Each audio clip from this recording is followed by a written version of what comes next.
Turabashuje mwese bakunzi b'ikiganiro ubuzima buzima nk'uko mubimenyereye mu kiganiro ubuzima buzima tuba turi kumwe n'inzobere nyinshi zitandukanye mu by'ubuzima. Ni muri ubwo buryo kuri uyu munsi twanyarukiye ku bitaro bya La Croix du Sud bakunze kwita kwa Nyirinkwaya, aho twagiye kubarebera dogiteri w'inzobere mu ndwara zo mu nda imbere z'abakuze, akaba ari dogiteri Ndayisaba Jean de Dieu, akaba akorera ku bitaro bya Bushenge biherereye mu burengerazuba bw'u Rwanda, bityo akaba yarahisemo no kugira ngo ubumenyi afite ndetse n'ubushake ndetse n'ubwitange mu guharanira icyatuma abanyarwanda ndetse n'abatuye isi muri rusange bagira ubuzima buzima, aravuga ati hose ngomba kujya makorera kugira ngo mbashe gukemura ibibazo by'abaturarwanda. Ubu tukaba twamusanze ku bitaro bya La Croix du Sud, akaba ari naho ahakorera, tukaba twamuha ikaze mu kiganiro ubuzima buzima, akibwira abadukurikiye ndetse akanababwira insanganyamatsiko abafitiye y'uyu munsi ashaka kubasobanuriraho, bityo bagasobanukirwa byinshi byimbitse ku buzima bakarushaho kugira ubuzima buzima. Nitwa Ndayisaba Jean de Dieu, ndi umuganga mu byerekeye indwara zifata mu nda. Uyu munsi rero tubafitiye cyangwa se turaza kuganira ku ndwara y'igifu. Iyi ndwara iterwa n'agakoko kitwa Helicobacter pylori. Murakoze cyane dogiteri kugira byinshi mutegurira abakunzi b'ikiganiro ubuzima buzima. Tubonye ko mwabateguriye ku nsanganyamatsiko y'imwe mu ndwara zifata igifu. Nk'abakunzi b'ikiganiro ubuzima buzima bashobora kwibaza ati mbese igifu cyo ni iki? Twagira ngo mubanze mubasobanurire igifu nyirizina.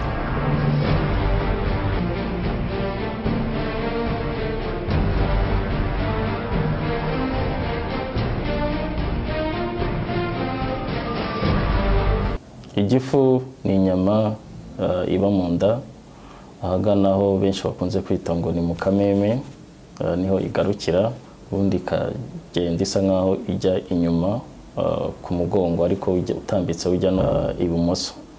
Ikaba ifite akamaro rero ko gufasha umubiri w'umuntu mu igogorwa by'ibyo tumaze kurya cyangwa se kunywa.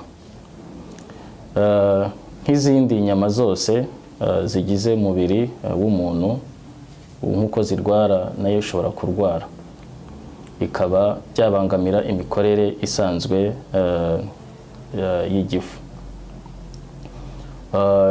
Ishobora kurwara mbishyize mu bice, igifu gishobora kurwara bitewe n'udukoko, ishobora nanone kurwara bitewe n'imiti imwe n'imwe dufata tuba twandikiwe n'abaganga, cyangwa se indi miti imwe n'imwe umurwayi ashobora, cyangwa se umuntu atameze neza ashobora kujya kwigurira hanze.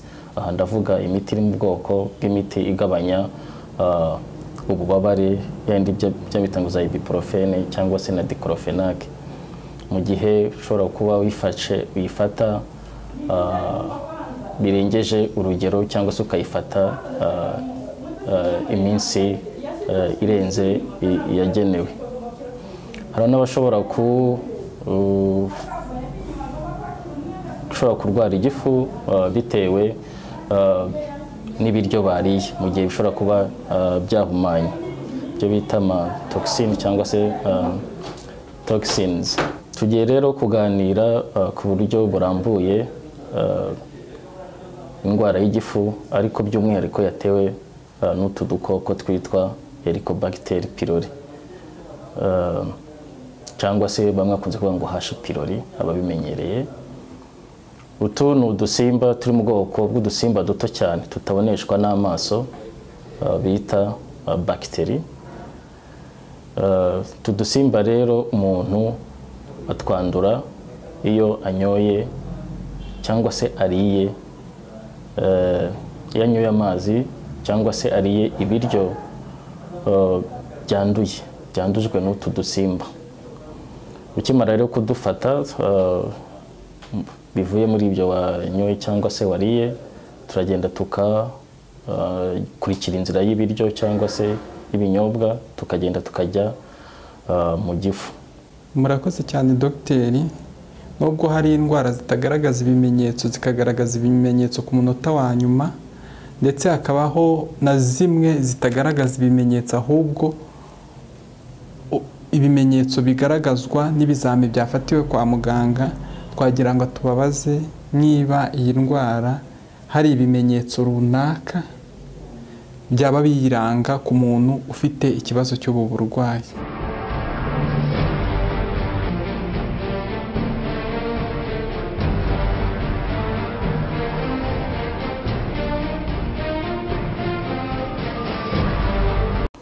Bigitangira ushobora kumara igihe kinini wumva nta bimenyetso ufite, ariko kandi biterwa n'imiterere y'umuntu.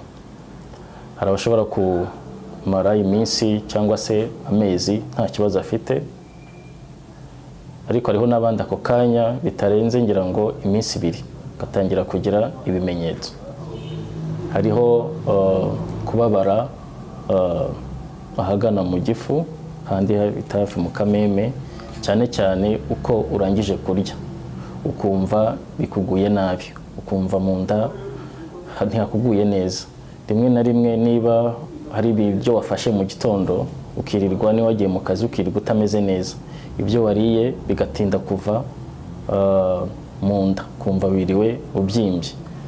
Harimo kandi no kumva mu nda harimo ibigazi, ukumva ucitse intege, ukumva nta peti, ukumva saa sita zirageze ntushaka kurya, ukumva ku mugoroba nabwo wapi. Nyuma yaho ushobora gukurikiraho gutangira kugira ibirungurira.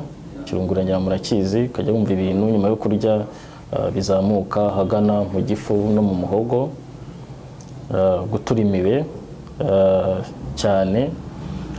Ushobora no kugira, nubwo bidakunze kuba ariko n'abakunze kugira diare.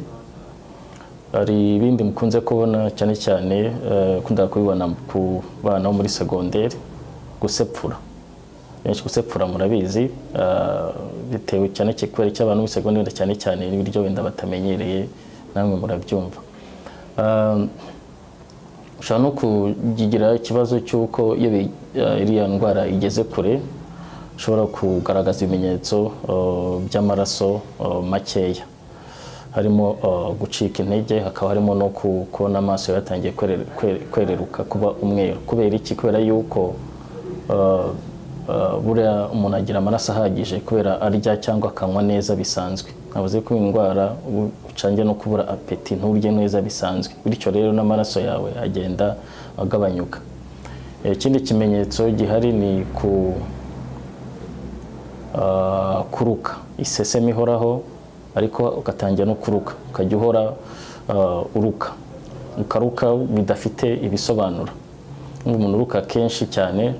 Ikindi gikurikiraho kimenyetso ni ukunanuka, nabyo bidafite ibisobanuro, kubera ko kari agasimba kajya mu gifu kakakirya kakanagipfumura. Muzajya mwumva abantu bavuga ngo banyuze mu cyuma ngo basanga ari irise. Irise ni ukuvuga ni nk'utunogo tuba turi mu gifu, cukuramo udusebe twinshi cyane mu gifu mu bice bitandukanye. Hari igihe dupfumura bikaba byanagera neza bikarya bikaheza, ku buryo umuntu no mu kwa kundi arimo araruka ashobora no kuruka amaraso. Icyo gihe cyane buriya bari urgence y'umuntu aje kwa muganga arimo araruka amaraso. Iki ni ikimenyetso cya nyuma navuga, nuko kano gakoko gatera kanseri y'igifu. Biri mu bintu muri Afurika, muri bihugu dutuyemo, aka gasimba niko ka mbere. Umuntu avuze ngo yagize kanseri y'igifu, niko cyane cyane kaba biturutseho. Ni byiza rero ku bantu bagaragaye ko basanze barwaye ko bavurwa neza kandi bakazagaruka nyuma gukoresha control. Mu bindi bihugu barwara igifu, ariko akenshi bitewe wenda n'uburyo bwaho isuku yayo iteye imbere, usanga atari byo bitera igifu, atari byo biri ku mwanya wa mbere, ahubwo ni izindi ndwara wenda ishobora guterwa n'imyivumbagatanyo y'imisemburo cyangwa se imiti. Murakoze cyane Dr. ku busobanuro burambuye muduhaye ku bimenyetso biranga iyi ndwara. Nk'umukunzi w'ikiganiro ubuzima buzima ashobora kwibaza, mbese iyi ndwara tubonye ko ari indwara itoroshye, ishobora kuba ihagaze gute, ubwandu bwayo buhagaze gute muri Afurika muri rusange?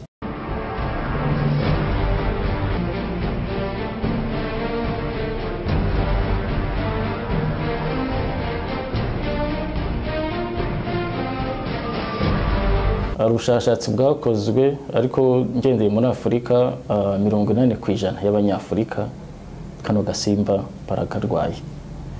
Mu Rwanda hari ubushakashatsi bigiye gukorwa ku barwayi batugana ku bitaro bya Butare bita CHUB, basanze 75% mu baturage baje bavuga igifu kara gasimba bagafite. Numva yuko rero dushobora kujenereza ukumva yuko hafi 70% mu Rwanda kara gasimba ashaka kuba bagafite. Nkaba nagira ngo mvugireho n'iki kintu, hari abantu benshi baza kwa muganga batugana bafite ibyo nakwita bitari byiza byo kumva yuko ngo buri mezi 3 cyangwa 6 ngo mfata imiti y'inzoka, mu gihe yumva atameze neza kaza kwa muganga ati ndashaka imiti y'inzoka, se watanze umusarani wagize gute, akabyanga. Ntago ari byiza kubera yuko ibimenyetso bimwe na bimwe kara gasimba kagira kabihuriyeho na za amibe cyangwa se utundi tuyoka. Niyo mpamvu abantu bamwe rwose ni byiza yuko takwinangira gutanga umusarani, ibintu byo gufata imiti batagupimye ntago ari ikintu cyiza cyane. Nk'umukunzi w'ikiganiro ubuzima buzima ashobora kwibaza ati, mbese tubonye ko ishobora kugira ibimenyetso bimwe na bimwe bijya guhura n'iby'inzoka zitandukanye zo mu nda, mbese iyo ndwara nayo ibizami byayo tubonye ko duhaye nk'urugero yuko abantu bashobora kujya kwa muganga kwipimisha ibizami bitandukanye, ariko cyane cyane bakipimisha n'ibizami by'umusarani. Mbese ako gakoko nako kaba kagaragarira mu musarani?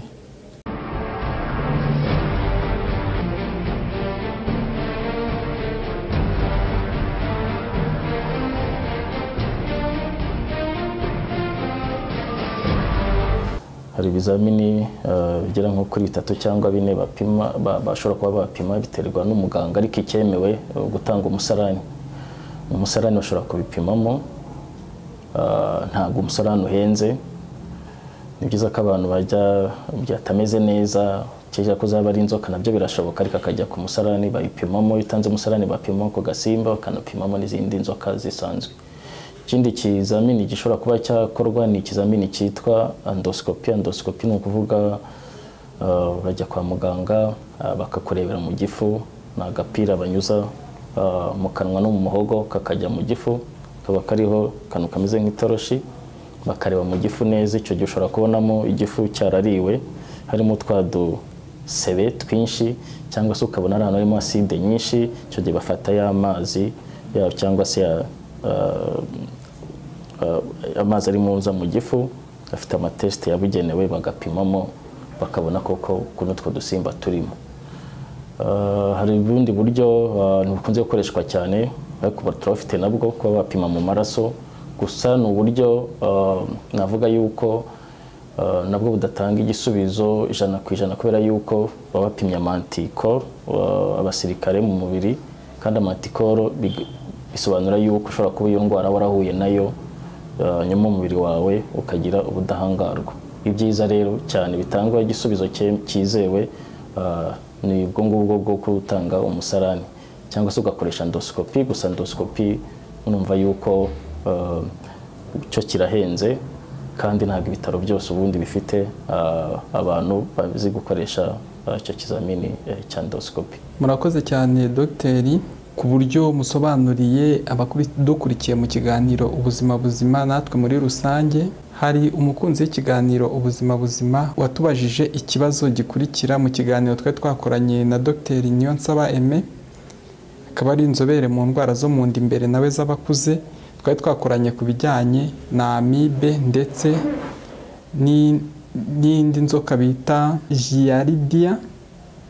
Twagira ngo uwo mukunzi w'ikiganiro ubuzima buzima mu mudusubirize ikibazo yatubajije. Yaratubwiye ati hari igihe numva mu nda nshyushye, numva ndashyushye mu nda, byagezaho bikagenda. Nagiye kwipimisha ikizami cy'umusarani basanga, barambwira ati nta nzoka ndwaye.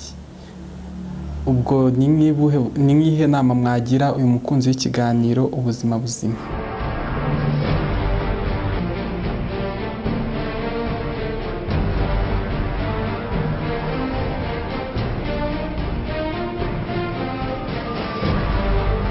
Urakoze cyane. Buriya ni byiza ko yazongera akipimisha. Niba kino kiganiro yagikurikiye akabisaba ko babipima. Buriya abaganga cyangwa se abo muri labo bakora ibyo umuganga yababwiye. Yamubwiye ati dore umuntu atanze ikizamini cy'amaraso, turashakamo malariya, ubwo ni malariya. Maze ati tanze umusarani, turashakamo amibe, ubwo ni amibe. Yashaka rero ngo gukoresha icyo kizamini nabyo ashobora kubivuga. Ndashaka kuvuga iyo abizi wenda ati nigeze wenda kurwara pylori, ndashaka kureba ko yashizemo, ashobora kubivuga. Ariko kandi wenda n'umuganga nawe ashobora kumufasha. Burya nta ndwara igira ingaruka nziza ku buzima bwa muntu. Dr. twagira ngo musobanure nk'abakunzi b'ikiganiro ubuzima buzima ingaruka umukunzi w'ikiganiro ubuzima buzima yahura nazo mu gihe atihutiye kujya kwa muganga, kuko hari abarwara akavuga ati reka mbe nigumiye mu rugo bizikiza, cyangwa ndanywa umuravumba birakira, cyangwa uburyo bwo kwiranja. Twagira ngo noneho mubabwire nk'ingaruka ku buryo burambuye bashobora guhura nazo. Ingaruka murashobora guhura nazo yanduye ino ndwara, kuvuga ni kano gasimba kajya mu gifu kagatuma akazi k'igifu gahungabana. Ingaruka navuze ni izo yuko uhora wumva udashaka kurya, nta peti, bikakuviramo yuko niba utarya bisanzwe bikwiye kunanuka, bikakuviramo yuko ugira n'amaraso makeya. Ushobora kuba urajya kwa muganga bamwongera amaraso batari babimenya, icyo nayo ni indi ngaruka. Bikanamutera yuko ashobora no kugira ikibazo cyo guhora aruka. Ariko ingaruka ya nyuma mbi ibaho gatera, iyo byabaye byarenze, gatera kanseri y'igifu. Babwiye ko byageze kuri iyo stade ya kanseri y'igifu biragoye cyane kuba kavurwa. Gashobora no kandi gutera aho igifu gifatana n'amara hashobora kwifunga, bityo bigasaba yuko ngira ngo igice kimwe bagikuraho, kugira ngo umuntu umva niba hifunze urarya ibiryo bikongera bigahita bigaruka nyuma y'amasaha agera kuri 3, ukabona ibintu byose arabigaruye. Tuvuga karahagenda ku buryo kakora nka naho niyo umuntu arwaye igisebe, nyuma y'igisebe haza inkovu, naho niko bigenda. Kurya inkovu rero usa nkayikurura inyama zaho ngaho hagafungana. Icyo gihe nabyo ni ibintu nabyo umuntu yatangiye bimaze igihe kinini atari yabimenya, tangiye kujya kurya arya, nyuma yaho akatangira akaruka. Nyuma ariko hashize karuka nk'ibyo yariye nk'ejo, bivuga yuko inzira yaho ibiryo binyura bikomeza biva mu gifu bijya mu mara, naho hagize ikibazo. Ibyo ni ibintu bisaba yuko ujyana kwa muganga ukaba yabagwa. Mu gihe rero tuba dusaba abantu yuko bahombye kwivuriza ku gihe batarinze kubanza bagaragaza ibimenyetso. Murakoze cyane Dogiteri ku iki kiganiro cyiza mwateguriye abakunzi b'ikiganiro ubuzima buzima, kugira ngo barusheho gusobanukirwa byinshi byimbitse byerekeye ubuzima bwabo bwa buri munsi. Burya iyo umuntu yamenye uburyo ikwirakwira ry'indwara, uburyo umuntu ashobora kuyandura, ashobora no kumenya n'uburyo yirinda. Twagira ngo muri rusange mutubwire uburyo iyi ndwara yaba yanduramo ndetse n'uburyo umuntu yayirinda. Murakoze. Iyi ndwara nk'uko nabivuze itera igifu ivuye ku dusimba twitwa Helicobacter pylori. Tuyandura tunyuye amazi tuyifata tunywa amazi mu gihe ayo mazi nayo yandujwe n'abantu bashobora kuba barwaye kano gakoko. Urugero mbese bigenda gute? Hariho abantu navuga wenda udafite imico myiza nko mu cyaro cyangwa ahantu atari amazi menshi, ashobora kuba yumva ashaka kujya ku musarani niba turwaye, akajya ku mugezi abantu mazi bavoma agashyiramo umwanda we, abantu bakaba bashobora kuba bayakoresha. Nkeka ko ibyo bintu wenda bikiri ahantu hakeya ariko birashoboka. Ikindi ni igihe ushobora kujya ugakaraba amazi nk'ayo ngayo yanduye, nawe ukaba wagenda ukaseriva umuntu, ndavuga nk'abakora wenda mu maresitora, mu gihe isuku ye wenda yabaye nkeya, cyangwa se akaba yava no ku musarani adakoresheje amazi n'icyo akaba ntiyanagure neza, akaba yajya akaba yahura n'ibikoresho bindi abantu bagaburirwaho, byaba iby'amazi cyangwa iby'ibiryo. Ibindi nayo ngiye kuvuga ni ibyo by'ibiryo nabyo birashoboka, mu gihe abantu wenda mu maresitora, si no mu maresitora gusa, n'iwawe abafite abakozi nabo birashoboka, cyangwa se n'uwo mubana, mu gihe isuku itanoze kandi nawe akarwaye cyangwa atari yabimenya, ashobora muri ubwo buryo kwanduza. Hari ikibazo kigeze kuba wabaza mbese mu gusomana birashoboka, biracyari muri muri study, muri research, gusa avuga yuko harimo quantité nkeya ko bishoboka. Murakoze cyane dogiteri ku bisobanuro byimbitse mugejeje ku bakunzi b'ikiganiro ubuzima buzima, n'uburyo no gusomana indwara umuntu ashobora kuyihakura. Hari indwara nyinshi ziba zifite inkingo, mbese n'iyi ndwara hari urukingo yaba ifite? Niba irufite cyangwa itarufite, iyi ndwara ishobora kuba yanakandura abana batoya cyangwa yandura abantu bakuze gusa? Hari research irutse gusohoka vuba yagaragaje yuko hari akana gatoya kari kanamara amezi icyumweru gatangira kugira ibintu byo kuruka cyane, baje gupima byindi byo akana karutse basanga pylori yagezemo. Bibazaga ahantu yavuye, batekereza yuko noneho umwana anyura avuka yuko buriya ashobora kuba ariho yaba yahageze. Bakibaza gute se kara gasimba kaba gute ko mu gifu wenda gashobora kubishobora hasi, kaba gute? Ubwo n'ubushakashatsi bukirimo gukorwa. Mbabwire yuko nta vaccine cyangwa se urukingo rwa kano gasimba kari kaboneka, ariko wenda uko by'ubuhanga mu byo kuvura birabana n'indwara bigenda bitera imbere, wenda mu minsi iri imbere cyangwa se mu myaka iri imbere birashoboka. Tugana ku musozo w'ikiganiro cyacu ubuzima buzima, twagira ngo mugire inama abakunzi b'ikiganiro ubuzima buzima.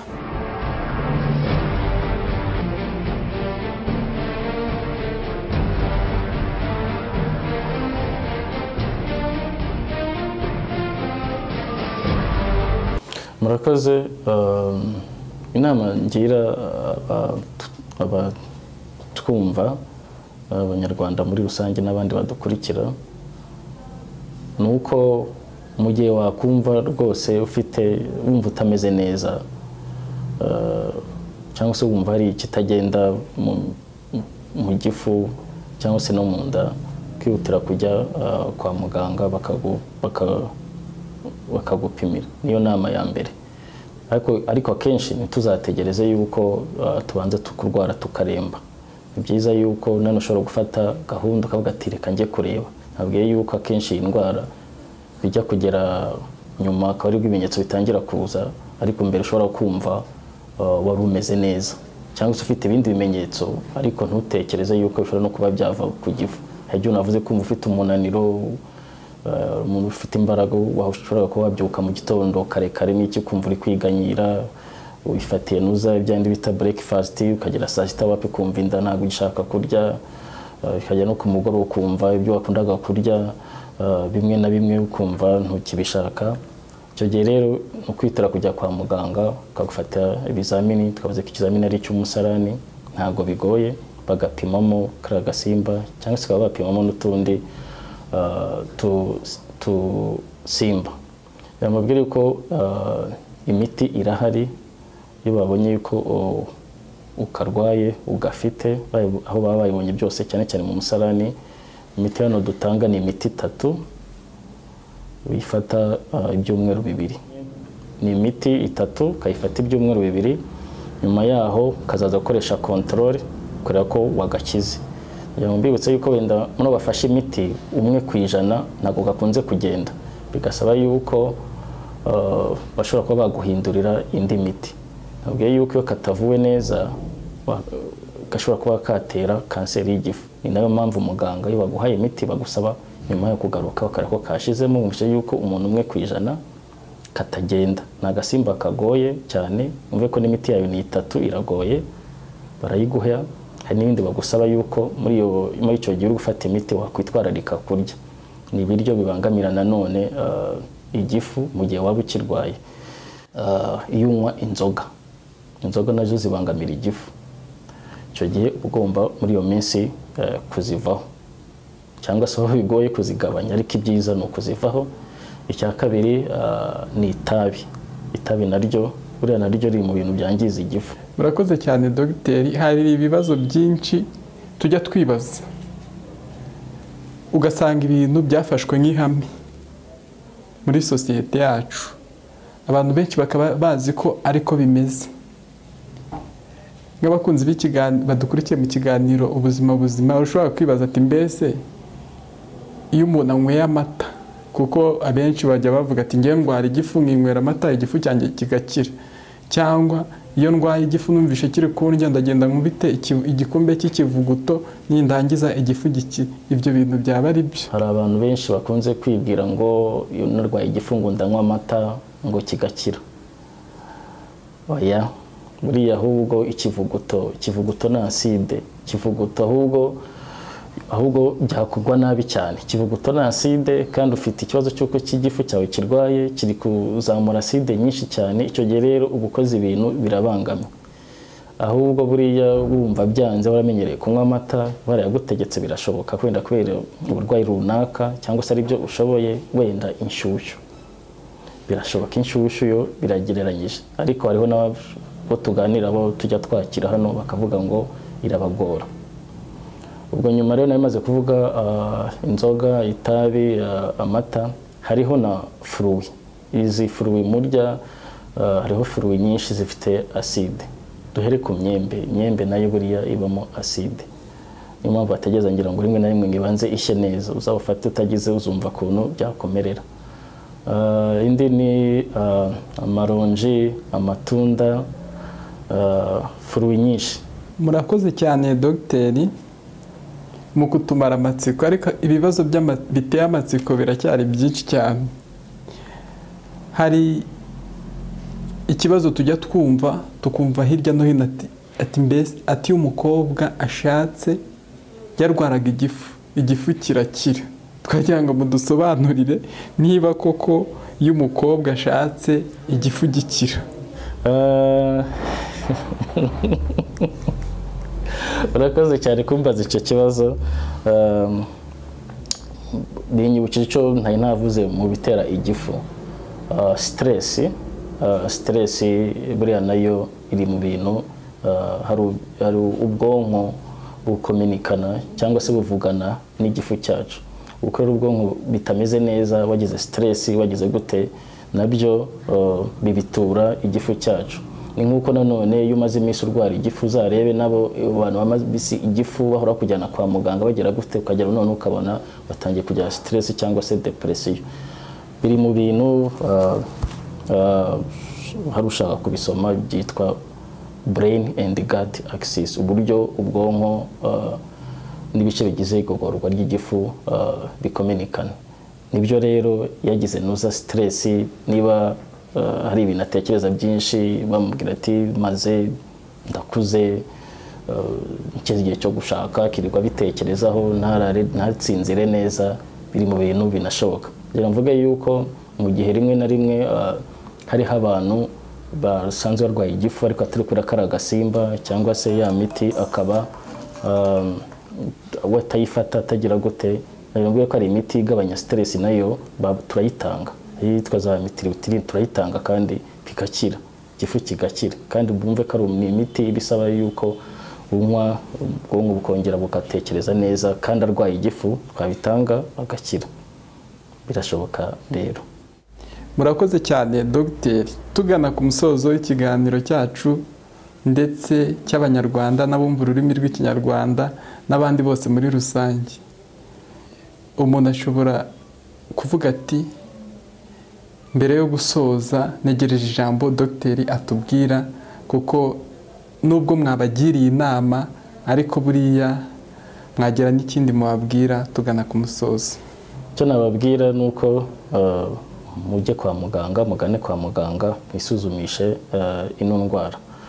N'abakarwaye kandi bafashe imiti bagakoresha control agasanga karashizemo, nibumva batameze neza bakagombye kugana nanone kwa muganga. Ntibivuze yuko we wakarwaye bakakavura kakagenda katagaruka, oya, birashoboka bitewe naho ugakura. Akenshi ushobora kuba ujya mu maresitora ntago yacitseho, birashoboka ushobora kongera kugakurayo. Hari n'igihe ushobora kugakura kubo mu bana, ushobora kuba ubana n'umuntu akirwaye igifu kamubwira ati no yarakarwaye, birashoboka pe ko nawe ushobora kuba n'ubwo utabagiye ibimenyetso nawe yarakakwanduje, cyangwa se ufite n'umukozi. Ni byiza rero yuko no mu bana we niwe warakarwaye yazajya kwa muganga bakareba mu gihe yakumva atameze neza. Sinangomba no gutegereza yuko yategereza yuko yakumva atameze neza. Ibindi ni uko isuku, twongera isuku, isuku mu byo tunyweramo, amazi tunywa, naho turira wenda cyangwa n'abadutekera bigire isuku. Mwumvise ko ino ndwara abantu benshi cyane buriya navuze yuko ari tuvuge hafi 80% y'abatuye u Rwanda, turi miliyoni 12, ubwo no kuvuga hafi miliyoni zingahe zigera ku 9 bashobora kuba bakarwaye. Wenda muri benshi muri bo nta bimenyetso bafite, ariko ni byiza yuko nabo tubakangura yuko batameze nubwo nta kimenyetso ashobora kujya kwa muganga bakamurebera. Twabwiye yuko ni indwara mbi mu gihe bimara igihe kinini waragiye kwa muganga ntibayibone, cyangwa se bakakuvura ntiveho. Twavuze ko ari indwara itera kanseri y'igifu kandi ikaba yanakwica.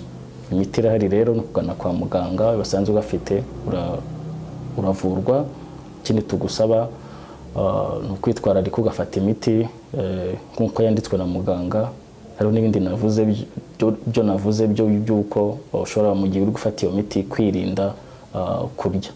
Icyo gihe rero nyuma yaho iyo bamaze kubona ko kakize ushobora kubigarukaho, ibyo utaryaga ibyo utafataga ukabifata, ariko ukanakomeza kwirinda kugira ngo utazongera kukarwara. Abadukurikiranye rero mu gihe ari abashaka kuba batusaba ibindi bisobanuro, ni indwara abantu benshi ntibayimenyereye ariko buriya irahari. Ntabwo ari indwara yaje muri kino gitondo, oya, ni indwara irahari maze igihe kinini.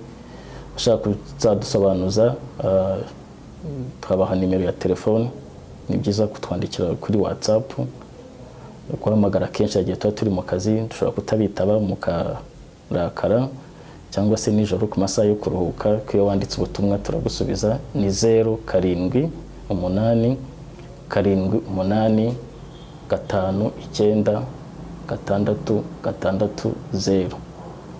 0788 789 nanone 59 660. Ushobora kwifuza ku ibisobanuro, nta kibazo twagusubiza cyangwa tukanakwereka aho wabisoma, nabyo birashoboka. Cyangwa se ikindi cyifuzo cyawe ufite cy'ibyo twazakubwiraho, cyangwa se ibyo twavuze utasobanukiwe twabasobanurira. Murakoze.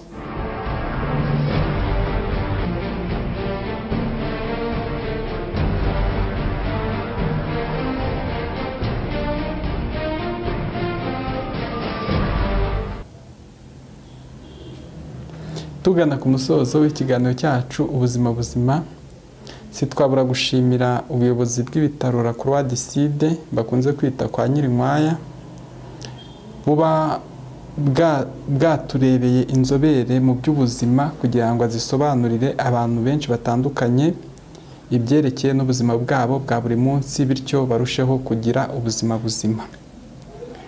Reka dushimire n'ubuyobozi bw'ibitaro bya Bushenge, nabwo sitwabura kubushimira kuko buba bwaturebeye inzobere mu by'ubuzima zibasha gufasha abaturarwanda gusobanukirwa byimbitse ibijyanye n'ubuzima bwabo. Reka dushimire by'umwihariko Dr.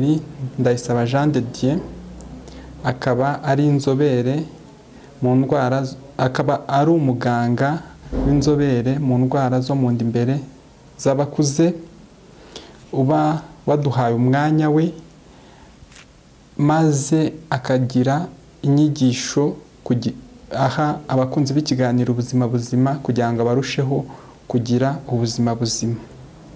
Reka dushimire Bakunda Gusenga Joseph Patrick wari uri ku buhanga bw'amajwi n'amashusho. Twibutse n'abadukurikiye mu kiganiro ubuzima buzima yuko kino kiganiro mukigezwaho ku bufatanye na kampani Ubuzima Talent Show Limited. Akaba ari kampani ikora ibintu byinshi bitandukanye byerekeranye n'ibyafasha abaturarwanda muri rusange mu kugira ubuzima buzima.